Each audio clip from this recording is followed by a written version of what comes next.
I want to say thank you to Coptic Solidarity for the invitation to join you today, and congratulations on successfully organizing your 9th annual conference.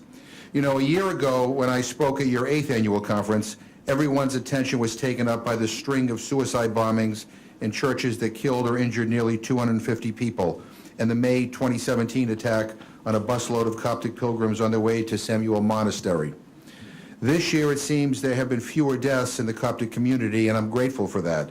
But we are still called upon to remember Father Saman Shahara, the Coptic priest stabbed to death in Cairo, and the 11 civilians and a policeman killed when ISIS militants opened fire on the Helwan church last December.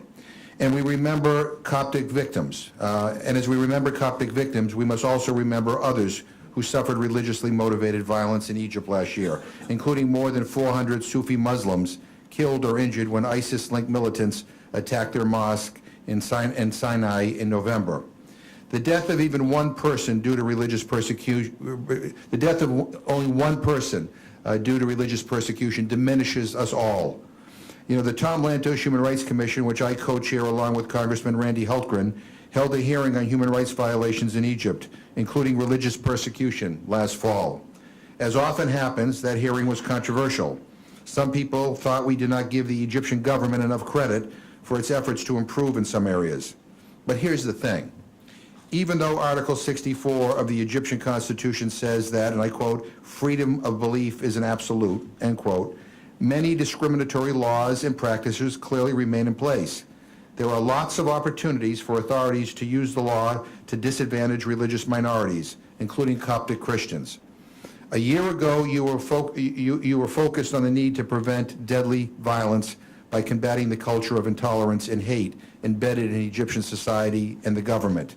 I supported your calls for prevention then, and I still do. What I would like to add today is the need to take on the legal framework in Egypt that facilitates discrimination. A good place to start would be to overturn Article 98F of the Penal Code, the blasphemy law.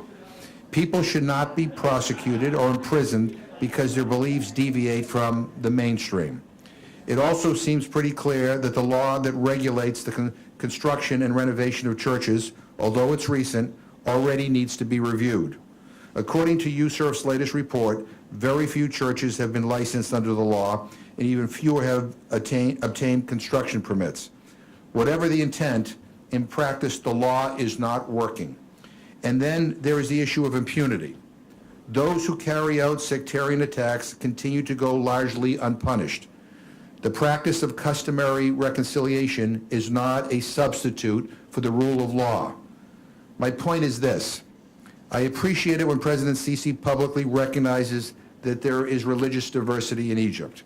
And I hope that the revision of school curriculum that is underway will in fact remove material that promotes extremist ideology.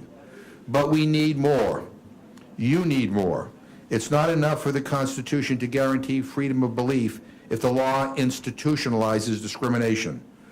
I think increasingly, as we look around the world, we are realizing that institutionalized discrimination is deadly. Prevention means putting an end to legally sanctioned discrimination. What President Sisi says is important. What he does and what he urges the Parliament to do is more so. I, for one, will be focused on his actions, on whether or not he takes concrete steps to change laws and practices in ways that reflect respect and tolerance for a difference, and to promote and protect human rights and dignity of all Egyptians. And I thank you so much for being here. I thank you for coming to Washington on a regular basis and keeping these issues in the forefront. It is important because I've always felt that if the United States of America stands for anything, we need to stand out loud and foursquare for human rights. And so you honor me by inviting me here today, and I wish you a good conference. Thank you so much.